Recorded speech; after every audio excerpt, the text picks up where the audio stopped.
Welcome to MLC TV News Hour, reaching you live from the city of Lokoja, the confluence state of Nigeria. I am Jane G. Abalagbubu. First, the headlines. FEC approves 90.8 billion naira for construction of road, procurement of airport equipment. 35 girls rescued as police raid baby factory in Anambra. Ekiti governorship candidates sign peace accord. And Premier League releases 2022-23 season fixtures. Now the news in detail. The Federal Executive Council has approved 90.8 billion naira for the rehabilitation of Kashim Bila Takum Chachangi Road in Taraba and the procurement of equipment for some airports in the country. It was gathered that 66.9 billion naira of the amount was approved for the construction Kashim Bila Takum Chachangi Road in Taraba, while the remaining 23.9 billion was approved for the procurement of equipment for the airports. The Minister of Information and Culture, Lai Mohammed, Works and Housing, Babatunde Fashola, made this known when they briefed State House correspondents on the outcome of the Council's meeting. The meeting was presided over by President Muhammadu Buhari on Wednesday in Abuja. Fashola said the Ministry of Works and Housing presented one memorandum and it was for the rehabilitation of the 91.94 kilometers Kashimbila Takum Chachangi Road in Taraba State, and Council approved the proposal by the ministry in the sum of 66.983 billion naira. According to him, the project will help boost the transportation network in Taraba and the entire northeast zone. On his part, the Minister of Information and Culture, Lai Mohammed, disclosed that the Council approved 23.9 billion naira for the procurement of equipment for some airports across the country. He said the equipment to be procured includes a radio communication system for some control towers and instrument landing systems for some airports. Mohammed said the Minister of Aviation presented two memos. One was the award of contract for the upgrade of 12 airport tower voice communication and control system radio for 12 airports located in Akure, Benin, Calabar, Ibadan, Ilorin, Jos, Minna, Owerri, Sokoto, Yola, Kaduna, and Enugu. The minister said the communication tower had to be upgraded to enhance better performance in the 12 airports in conformance with technological advancements and the aviation industry's best practices. The federal government has assured stakeholders that it would continue to provide the necessary budgetary allocations for the Nigerian police force in order to enhance the welfare of personnel across the country. The Executive Secretary, National Human Rights Commission, Tony Ojukwu, said this while speaking to journalists in Port Harcourt, Rivers State, during a two-day training of police personnel in the South-South region. The training, which was themed Mainstreaming Human Rights into Law Enforcement in Nigeria, is supported by the MacArthur Foundation. Ojukwu, who was represented by the Commission's Director of Civil and Political Rights, Abdurrahman Yakubu, said the training was to ensure that policemen respect the rights of members of the public while carrying out their duties. He added, so, they are all aware of public agitations of human rights violations by police personnel, and the police are very important to law enforcement because there is no local government in Nigeria that doesn't have the presence of police personnel. The 1999 Constitution and many other laws have given the police the power to maintain peace, law, and order. Therefore, they cannot be left alone to carry out these huge and enormous responsibilities without complying with the Constitution and various laws that guide the criminal justice system in the country. In all 57 local government and local council development areas of the states, the Commissioner for Health, Professor Akin Abayomi, who made the announcement at a press briefing to herald the measles vaccination exercise in Lagos State, anticipated that no fewer than 5 million children would be immunized during the 16-day campaign. He said the Lagos State government, in collaboration with the National Primary Health Care Development Agency, World Health Organization, United Nations Children Fund, and other development partners, will be conducting an integrated measles campaign across all 20 local government areas and 37 LCDAs in the state, in line with the National Measles Elimination Strategic Plan 2018 to 2028. Abayomi noted that the forthcoming measles vaccination campaign will be integrated with other primary health care services and routine immunization to improve efficiency efficiency and effectiveness, especially at the primary health care level, while also providing an opportunity for parents and caregivers to access multiple services at the same time. The measles vaccine will be provided to children aged 9 to 59 months with vitamin A supplements for children aged 6 to 59 months. Routine immunization services will be available from birth up to 23 months, while COVID vaccination will also be available for adults who are 18 years and above as part of their integrated vaccination campaign approach. Explaining that the campaign will be conducted for 8 days, each in 2 streams consisting of 10 local government areas and appurtenance LCDAs per stream. The commissioner said the first stream will commence on the Friday 17th to Friday 24th of June 2022, and the participating local government areas are Agege, Ajeromi, Alimosho, Amuwodofin, Badagry, Ibeju, Kusofe, Lagos Mainland, Lagos Island, and Surulere.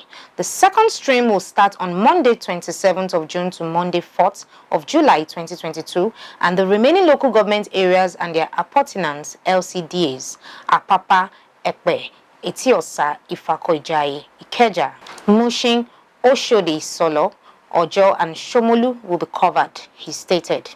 The commissioner said that everybody, including religious, community, and political leaders, have to ensure that children are protected against preventable childhood diseases.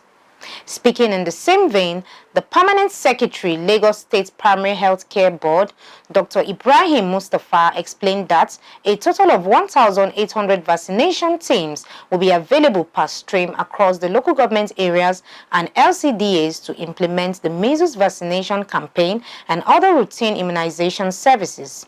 He added that the teams would be available in public and selected private hospitals, schools, clinics, in religious houses and houses of influential community leaders in order to reach the eligible population and achieve 100% vaccination coverage. No fewer than 42 shops located at the Student Center of the Abubakar Tafawa Balewa University, Bauchi, have been gutted by fire, leading to the loss of properties worth millions of naira. The Block D shops that were destroyed were located behind the female hostels at the Yewa campus of the institution. The shops destroyed were computer business centers, barber shop, and provision stores. The fire was said to have started at one of the shops, was reportedly caused by an electrical surge. It is not yet known at what time exactly the fire started, but many believe that the fire possibly started at about 2 a.m. on Wednesday. A source told journalists that the school's fire service of the institution could not salvage the situation because their truck was not in good shape. One of the victims of the incident, Pastor Alfred Joseph, who owns a computer business center, said nothing was left in the shop. He said losing a business that he has taken time to build from the scratch for over 6 years is actually very painful and heartbreaking. Another shop owner, Prince Hosea Matthias, said he got a call at about 4 a.m. on Wednesday from someone informing him that his shop was on fire. Matthias added that he runs a computer business center and IT solution. He lost everything in his shop: computers, printers, furniture, generators, stationaries, POS machines, and a lot of things. Now on politics. Mr. President, I was once there as an opposition senator. There was never a time that we called the president at that time, who was a PDP president, an insult, because this is our institution. And if we don't conduct ourselves with dignity and respect, nobody will respect us. The heads of security in Nigeria made several different explanations for killings of our citizens. The Constitution of the Federal Republic of Nigeria 1999 as amended, I hereby forward for the confirmation by the Senate the appointment of the underlisted nominees as National Commissioners and Resident Electoral Commissioner for the Independent National Electoral Commission, INEC. The Kogi State Governor and presidential aspirant in the just concluded presidential primary of the All Progressives Congress, Yahaya Bello, Wednesday, said he would run for the top office in a subsequent election. This was as he noted that his shot at the 2023 presidency was only testing the microphone.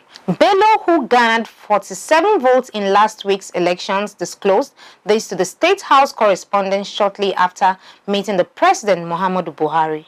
According to him, he came to see the president on a thank you visit for letting him participate in the highly contested exercise. He noted that his recent attempt for the ticket was to test the mic, adding that his next attempt would be supersonic. On the hunt for a running mate for Tinubu, he noted that competence should take procedure above other factors. He said the Muslim-Muslim or Christian-Christian tickets, the major consideration for selection should be deliverability. To his supporters, Bello appealed for continued assurance in his presidential bid, saying sometimes you win and sometimes you lose. He urged them to support the current flag bearer in next year's elections. We go on a short break. We'll be right back.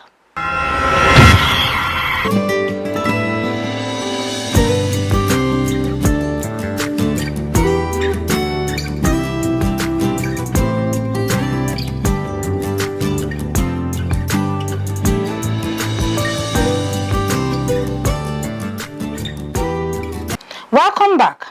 The Catholic Bishop of Sokoto Diocese and member of the National Peace Committee, Reverend Matthew Kuka, implored voters in Ekiti State to take advantage of the off-season elections and vote to install leaders of their choice on Saturday. He spoke in Ado-Ekiti during the signing of peace accord among governorship candidates in the forthcoming governorship election in the state, which was organized by the National Peace Committee. 11 governorship candidates participated in the signing of the Peace Pact.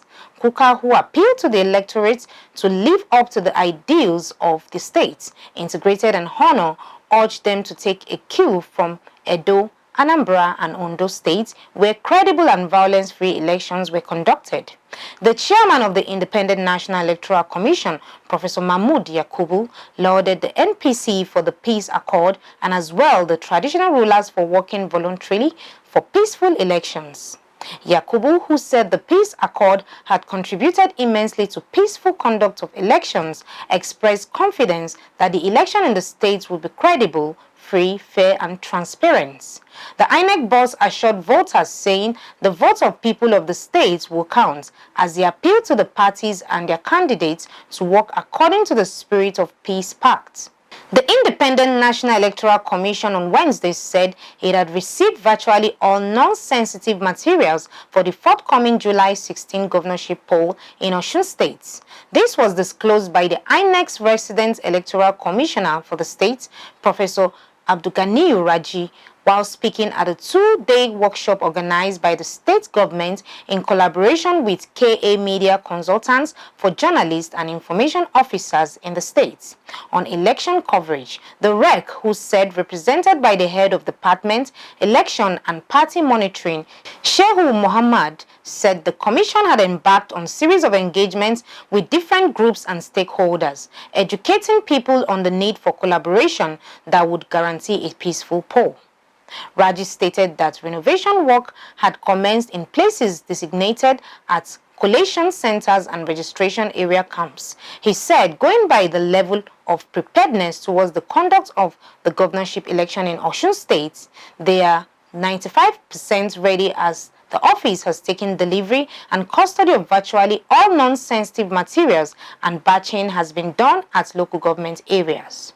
NGSG clamps down on illegal slaughter slab operators, arrests 23 corporates. Task Force on Illegal Slaughter Slabs, constituted by the Niger State government, has clamped down on illegal slaughter slab operators in the state capital. In a statement issued by the information officer of the Ministry of Livestock and Fisheries, Abubakar Adamu Kuta, the operation followed the elapse of a month quit notice issued to the offenders to relocate to government-recognized abattoir. The task force team led the Permanent Secretary, Ministry of Livestock and Fisheries, Dr. Ibrahim Garba Musa, arrested no fewer than 23 corporates in the early hours of operation on Wednesday in Minna. Dr. Ibrahim Garba Musa said the state government would not fold its arms watching unguided individuals supply the public with contaminated meats, stressing that the task force would sustain operation until all illegal slaughter slabs move to the centralized abattoir at Tai village in Minna. He said for them is a mandate that the ministry must ensure that wholesome meat is being served to the public. The permanent secretary, who was supported by the directors of the ministry, said the arrested culprits will be charged to court to serve as deterrents to others. He warned restaurant owners that slaughters animals at the restaurant to desist from the act, emphasizing that the task force would not hesitate to use its sledgehammer on them. Areas raided by the task force includes Kpangugu, Minna Club, UK Bello, Meitumbi, behind day secondary school, Turaku, PZ slaughter slabs, among others. The police command in Anambra State have rescued 35 girls allegedly used for baby factory and sundry crimes in a hotel in the state. Out of the 35 girls, 4 were said to be pregnant as of the time of the rescue. The public relations officer, Ikenga Tochukwu, disclosed this at a press briefing in Onitsha on Wednesday on behalf of the Commissioner of Police, Echeng. He advised parents and guardians to always create a deliberate relationship with their children and wards, as it will help to guide and direct them in their activities. Ikenga said such will also help to monitor against unforeseen issues and bad company. According to Ikenga, following a rigorous analysis of crime trends and pattern, the command's operatives working on information busted a hotel in Po where they used children between the ages of 14 and 17 years for sex slaves, prostitution and baby factory. He said the e-police also arrested 3 persons, Ifoma Uzo, age 35, Chidebere Alaka, 28 years old, and Unweka Chidebere, and recovered 3 pump-action guns, 7 cartridges, and cash sum of 877,500 naira. The PPRO noted that the suspects arrested were being interrogated with a view to eliciting information on their involvement and unmasking other gang members. It was gathered that some of the suspects were later handed over to Natib for the welfare and rehabilitation of the children. Tochukwu Ikenga said all the suspects will be charged to court at the end of the investigations. Let's join Jonah Malik for the sports update.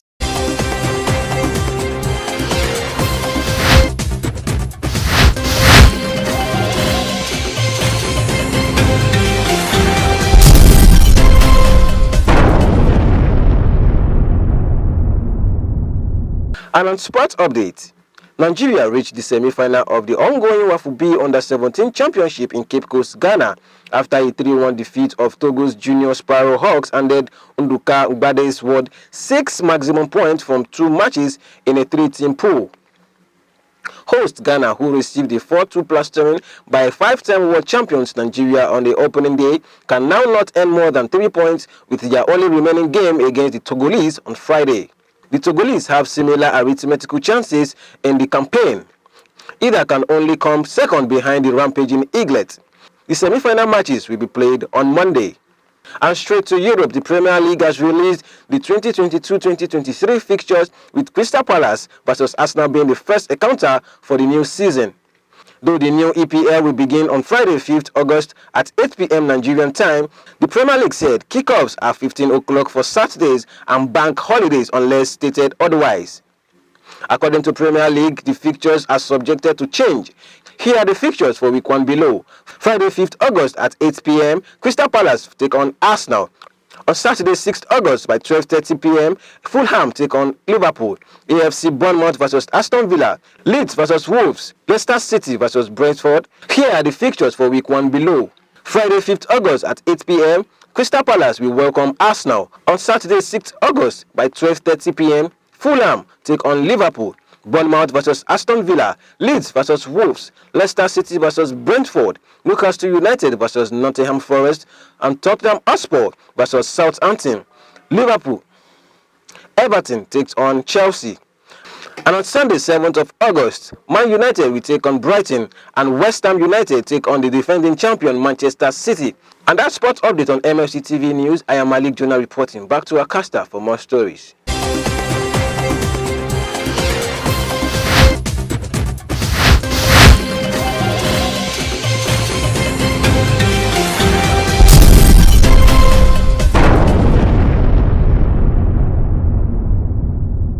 for the sport updates, Jonah. And on entertainment news, Matthias Ayodeji Peter is standing by.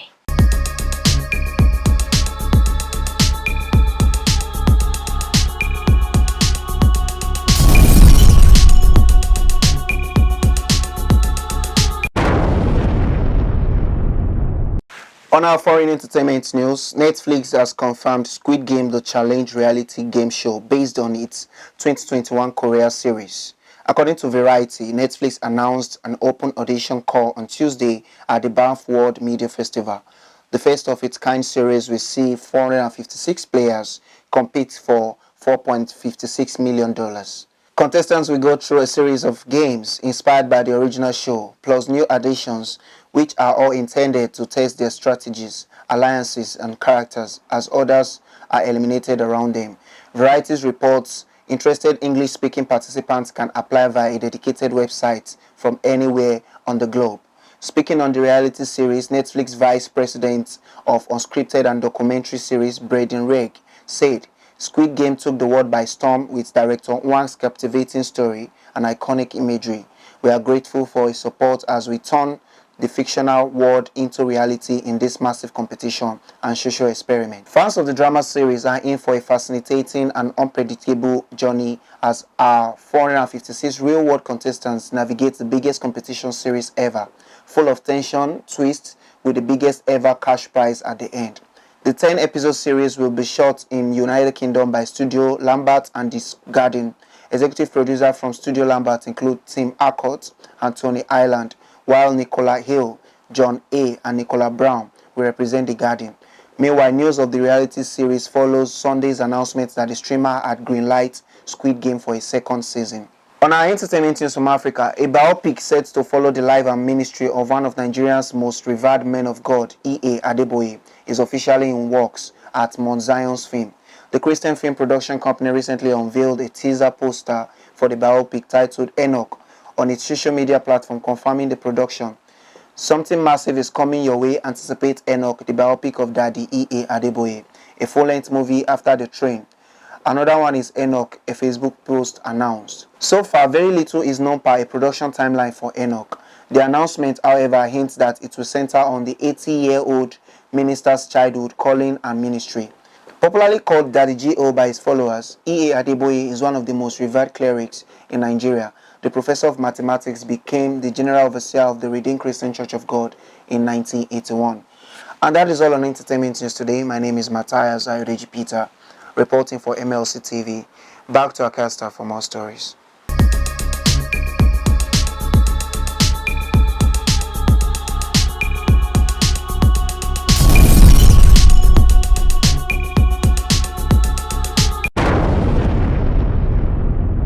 Thank you, Matthias, for the update.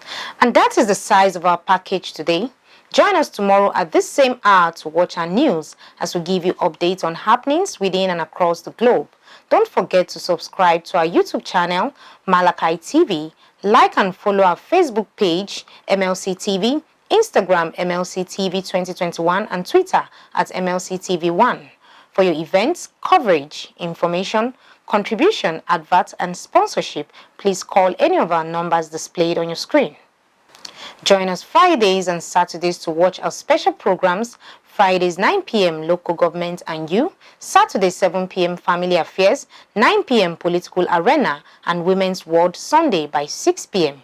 It is Malachi TV, reaching everywhere, informing everyone. I am Jane G. Abalagbubu. Please continue to be your brother's keeper to build a peaceful and united society together. Good day, and thanks for watching.